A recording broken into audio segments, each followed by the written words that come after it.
Gam, ada barang tak? Siap tu kan. Barang banyak kok. Tinggal nyepuk sekali ni kok. Ketemuan tempat biasa ya Gam. Siap. Rumah apa je aku kok. Ni tiba-tiba le dah. Mana kok. Hai, green. Mbak apa nanti Gam? Barang tu aman, 100% asli. Harganya berapa Gam? Murahnya. Sepiah. Boleh hutang barang tu Gam? Hah? Hutang? Bau hutang? Hah? Hutang bisa lah. Harus bagi kontan. Wah, Mulai kontan.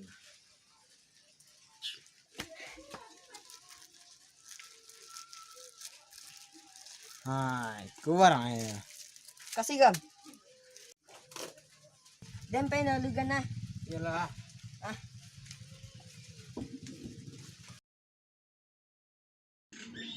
Malas ya agam-agam tadi.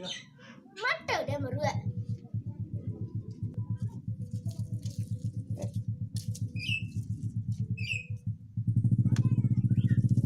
Barang tu gam. Barang tu lain aman. Beli beli. Lain. Tu bila pakai? Kini saya lain. Yo, Potera lain. lah.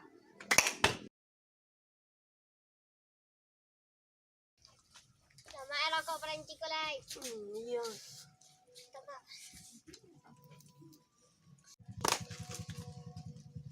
Udah, cecah gue dan Tak ajoy. apa aja. Masih Dan ada barang ku ah. berapa? Mar. Jun.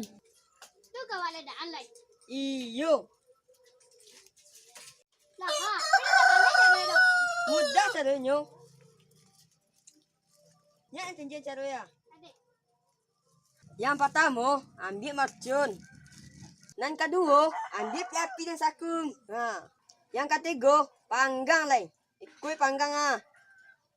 Cuba tes. Deh.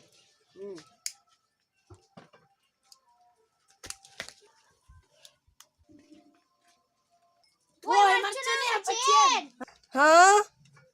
Woi, macam ni apa Cien?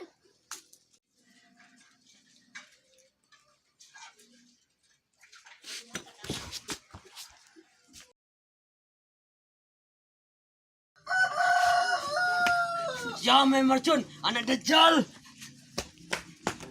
Woi, punya.